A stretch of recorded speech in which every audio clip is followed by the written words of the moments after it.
Islam. Selanjutnya salawat dan salam mari kita hadirkan dan kita curahkan kepada junjungan kita Nabi besar Muhammad sallallahu alaihi wasallam dengan mengucap Allahumma shalli ala sayyidina Muhammad wa ala sayyidina Muhammad. Semoga kita menjadi pengikutnya hingga akhir zaman. Amin amin ya rabbal alamin. Yang terhormat pimpinan sidang Ibu Mari Barat MA PSD, Ibu Dr. Ahmi Syahrijat Syahrijat STHI MA. Selanjutnya yang saya hormati penguji yaitu Bapak Dr. Safarudin Siregar ST AK SIS MHG yang belum bisa hadir pada kesempatan hari ini. Selanjutnya kepada Bapak Dr. Nur Ahmadi Birahmani MSI.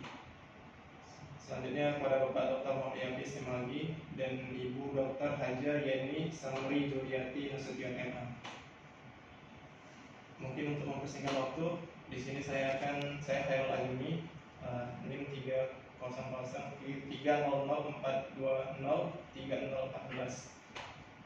ingin memaparkan seminar hasil yang berjudul Strategi Penghimpunan Dana Wakaf dengan Metode Kuantitatif Strategic Planning Matrix atau yang disingkat dengan KSPM, studi kasus dompet 2 Polres pada Medan.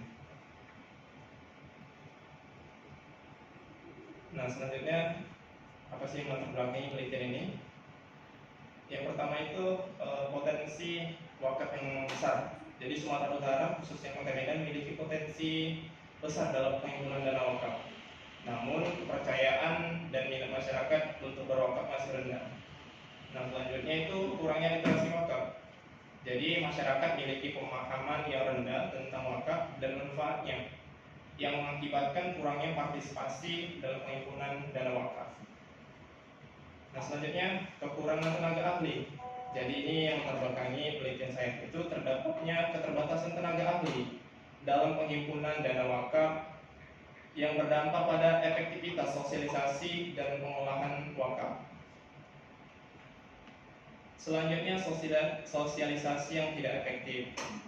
Jadi upaya sosialisasi tentang wakaf yang dilakukan oleh lembaga masih perlu ditingkatkan untuk membangun kepercayaan masyarakat. Selanjutnya kondisi pengelolaan yang belum optimal.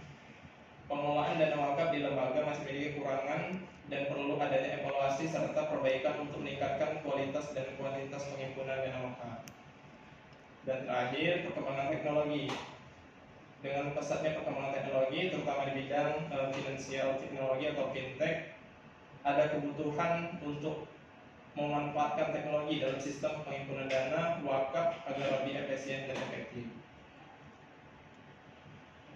Selanjutnya di sini saya melampirkan juga 7 besar jumlah dan luas wakaf di Indonesia. Jadi Sumatera Utara ini menjadi urutan ke-7 tentang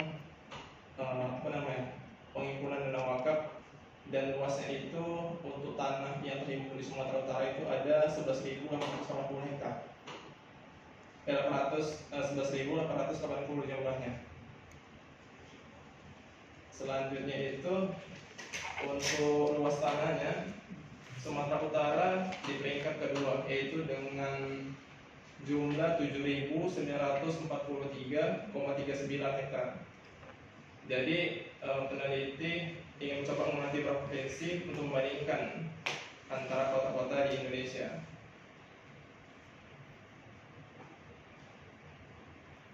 Selanjutnya di sini peneliti juga menampilkan penghimpunan dana wakaf mulai tahun 2017 sampai 2023, dan penghitungan tertinggi itu di tahun 2018 dengan jumlah donatur 64, tapi donasi wakafnya sampai 456.175.330 rupiah.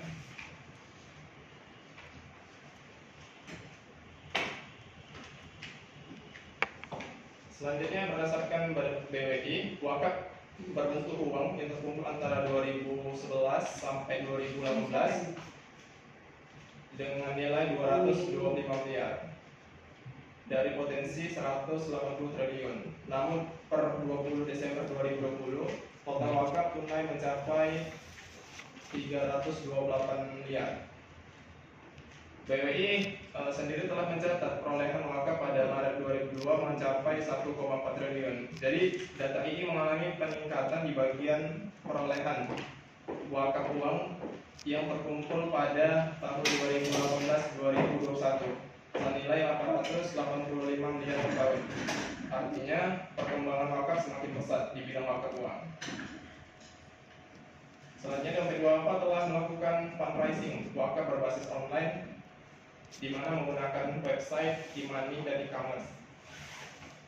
Jadi melalui metode ini wakif dapat mudah melakukan wakaf kapan saja dan di mana saja, terbukti dengan meningkatnya penghimpunan dana wakaf yang masuk dengan metode fundraising dengan unsur-unsur dalam penghimpunan dana wakaf.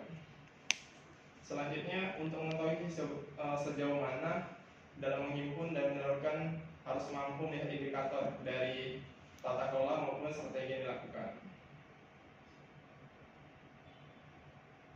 Nah, identifikasi masalah.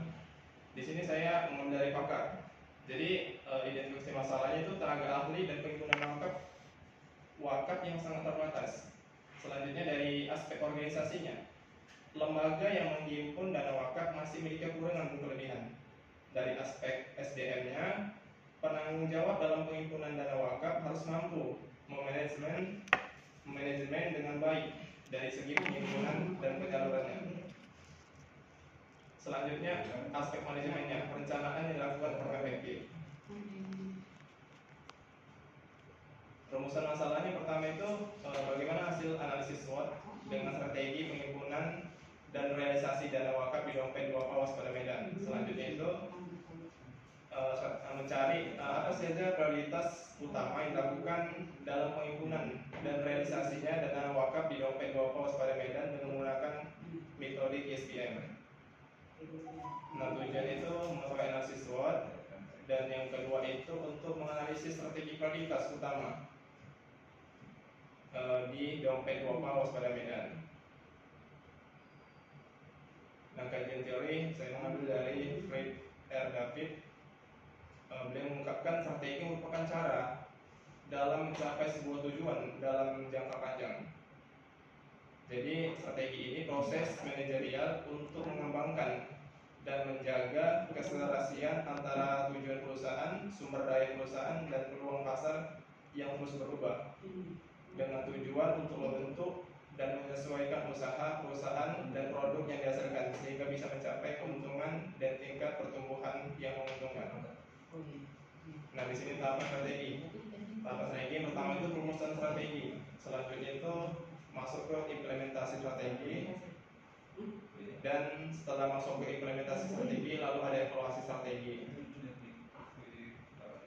Di sini teori tentang penghimpunan dana atau fundraising.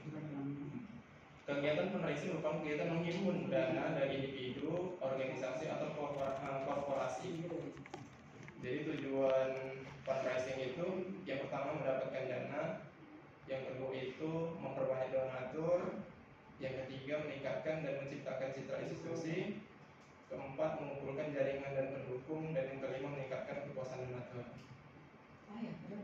Di sini ada metode fundraising. Yang pertama itu ada dua. Yang pertama ada metode fundraising atau direct fundraising, melibatkan wakil secara langsung. Selanjutnya itu metode fundraising tidak langsung atau indirect fundraising, yaitu melibatkan metode tidak langsung untuk mengumpulkan dana. Selanjutnya teori tentang wakaf. Jadi wakaf berasal dari bahasa Arab wakaf, artinya tertunda ataupun berhenti dari segi bahasa. Kemudian wakaf memiliki harta dan dimakan jalan Allah SWT. Kalau dipandang dari hukum Islam, wakaf adalah pemindahan hak miliknya secara tetap atau titipan wakaf pada orang pribadi atau negara dalam bentuk perorangan atau badan pemerintah. Namun pendapatan dan keuntungan digunakan untuk hal-hal menurut hukum Islam. Nah, di sini juga ada Undang-Undang Nomor 1 Tahun 2004 Pasal 1 yang disebutkan wakaf berarti sesuai dengan penggunaan hukum syariat. Jadi di sini ada perbedaan yaitu di lama waktu wakafnya. Di sini juga saya menampilkan ayat-ayat Al-Quran dan hadis. Yang pertama Al-Quran surah Al-Hajj ayat 77. Jadi di sini juga saya menampilkan hadis tentang sahabat Umar radhiyallahu anhu, yaitu tentang memperoleh sebidang tanah di Kibar. Jadi Rasulullah itu mohon petunjuk kepada Umar dan Umar berkata, Rasulullah, saya mendapatkan sebidang tanah di Kibar, saya belum pernah mendapatkan harta sebaik itu. Jadi Rasulullah apabila kamu suka pada Tuhan atau tanah itu dan kamu sedekahkan. Jadi hadis ini tentang pemberian Umar terhadap tanah yang dia dapatkan. Selanjutnya itu di Quran surah Al-Imran ayat 42. Di sini juga menerangkan tentang wakaf. Selanjutnya di sini juga saya melampirkan penelitian terdahulu.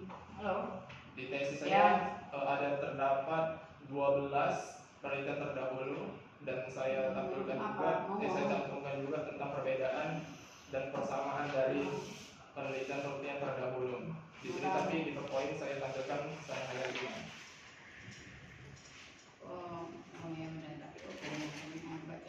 Nah, ini bisa kita lihat adalah kerangka konseptual dari penelitian saya.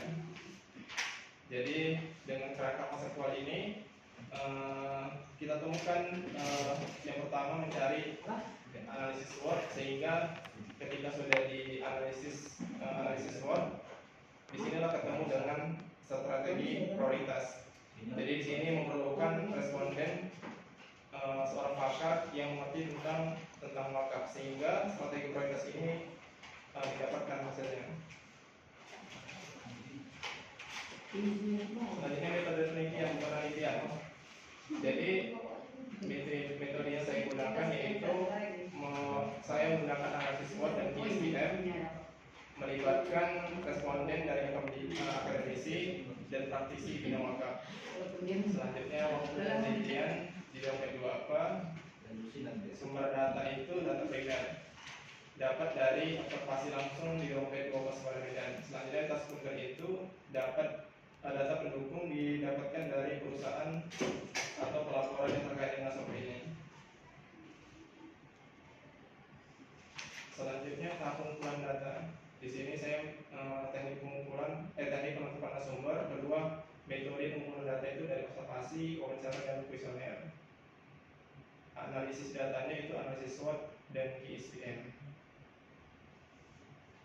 Jadi teknik analisis data yang digunakan dalam penelitian ini adalah analisis SWOT untuk menentukan, dan analisis ISBM itu untuk menentukan strategi prioritas.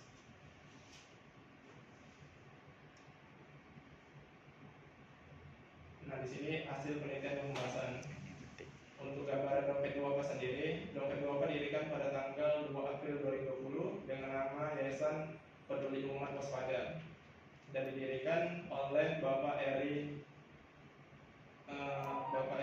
Sudewo dari dompet 2, Haja Rayati Syafrin dari Waspada, Bapak Al-Mawerdi Rahman dari Indosat, Bapak Yahya Al-Arwiyah dari Telkom, dan Bapak Profesor Dr. Aminur Naruddin MH dari YIN Sumatera Utara, dan tokoh masyarakat Sumut lainnya. Nah, selanjutnya pada tanggal 29 Juli 2002 Peduli Umat Waspada mulai perubahan namanya menjadi Lembaga Anti Zakat Daerah Sumatera Utara dengan SK Gumsu nomor 451.12-4705. Kemudian tanggal 30 April 2013 secara resmi menjadi Dompet 2 Waspada cabang Sumatera Utara.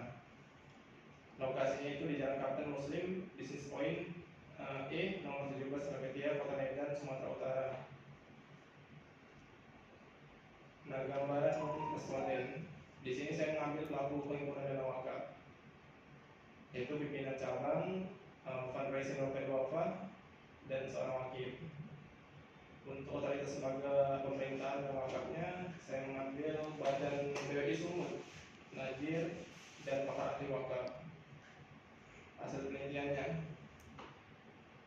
strategi yang saya tawarkan itu strategi mengedukasi masyarakat tentang manfaat wakaf. Selanjutnya strategi program-program yang ditawarkan.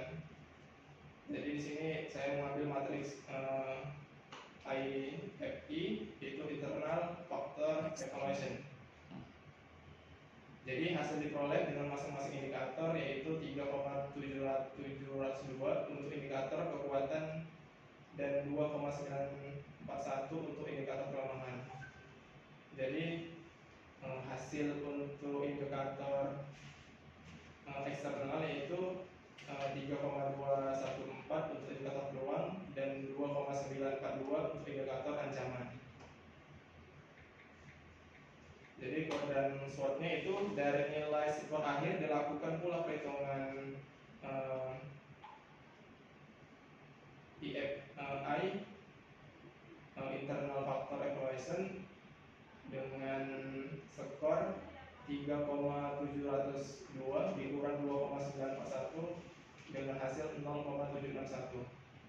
Nilai IFI-nya dengan peluang ancaman 3,214 dikurang 2,942, hasilnya itu 0,272. Nah, kalau digambarkan seperti inilah. Dan berdasarkan hasil perhitungan IFE dan IFE di atas, posisi untuk analisis SWOT dapat ditentukan pada kuadran 1, jadi positif. Jadi antara kekuatan dan peluang, menandakan bahwa satu organisasi yang kuat dan berpeluang. Nah, strategi prioritas dalam menghimpun dana wakaf di Yayasan Dompet Dua Pos pada Medan. Nah, jadi nilai yang tertinggi itu fokus dalam satu bidang pekerjaan agar dapat mencapai target sesuai dengan apa yang diharapkan. Dengan nilai tasnya itu 6,576. Jadi setelah data tersebut diolah, maka dapat hasil ditemukan strategi prioritas utama yang harus diterapkan Dompet Dua Pos pada Medan ialah fokus dalam satu bidang pekerjaan agar dapat mencapai target sesuai dengan apa yang diharapkan. Dengan nilai tasnya 6,477. Jadi perlunya evaluasi tentang pembagian kerja sesuai pada bidangnya. Selanjutnya saya memberikan manfaat dengan adanya evaluasi pembagian kerja. Yang pertama, meningkatkan produktivitas pekerjaan. Yang kedua itu meningkatkan kualitas program wakaf. Yang ketiga itu memudahkan pelatihan. Yang keempat memudahkan pengawasan. Dan yang kelima mendorong inovasi. Jadi penghimpunan wakaf Waspada Medan dilakukan berbagai cara, baik secara offline dan online. Salah satu platform yang digunakan untuk menghimpun dana wakaf secara online adalah www.waspada.org yang memberikan kemudahan bagi masyarakat untuk berwakaf secara digital. Selain itu, Dompet Dua Pos Pada juga berperan sebagai fasilitator dan mensosialisasi literasi wakaf di tengah masyarakat untuk meningkatkan kesadaran dan partisipasi dalam wakaf.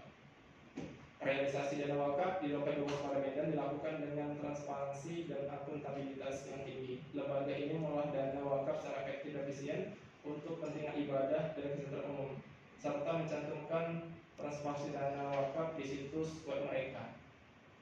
Selanjutnya,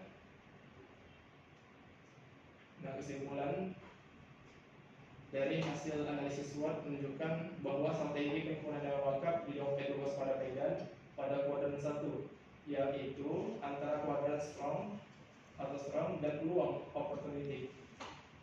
Dan rekomendasi strategi yang diberikan adalah strategi progresif, artinya strategi yang menandakan bahwa suatu organisasi yang kuat dan berpeluang. Artinya rekomendasi strategi yang diberikan adalah progresif. Adapun hasil dari metode KISPN menunjukkan bahwa strategi prioritas utama yang perlu dilakukan dalam meningkatkan penghimpunan dana wakaf di Dompet Dua Pos Pada Medan adalah fokus dalam satu bidang pekerjaan agar dapat mencapai target sesuai dengan apa yang diharapkan. Kemudian dalam menyelesaikan program wakaf secara efisien dan menguasai skill pada bidangnya masing-masing. Diharapkan dengan strategi ini penggunaan dana wakaf meningkat secara signifikan. Saran dari peneliti untuk dompet 2 sendiri, saran itu diharapkan untuk meningkatkan kualitas dan kuantitas penghimpunan dana wakaf secara offline dan online, menjadi fasilitator dan mensosialisasikan literasi wakaf di tengah-tengah masyarakat. Selanjutnya itu dituntut untuk bijak dalam memilih najir atau lembaga wakaf yang amanah menempatkan hartanya sebagai wakaf di lembaga wakaf. Pertama-tama harus mempertimbangkan kompetensinya dalam mengolah harta wakaf. Selanjutnya untuk peneliti sendiri menjadi rujukan utama atau pendukung bagi peneliti yang sedang melakukan penelitian mengenai wakaf yang diharapkan adanya jenis strategi yang berbeda untuk menjadikan lembaga wakaf memiliki nilai istimewa dan mengolah dana wakaf. Mungkin ini saja yang dapat saya presentasikan terhadap penelitian saya.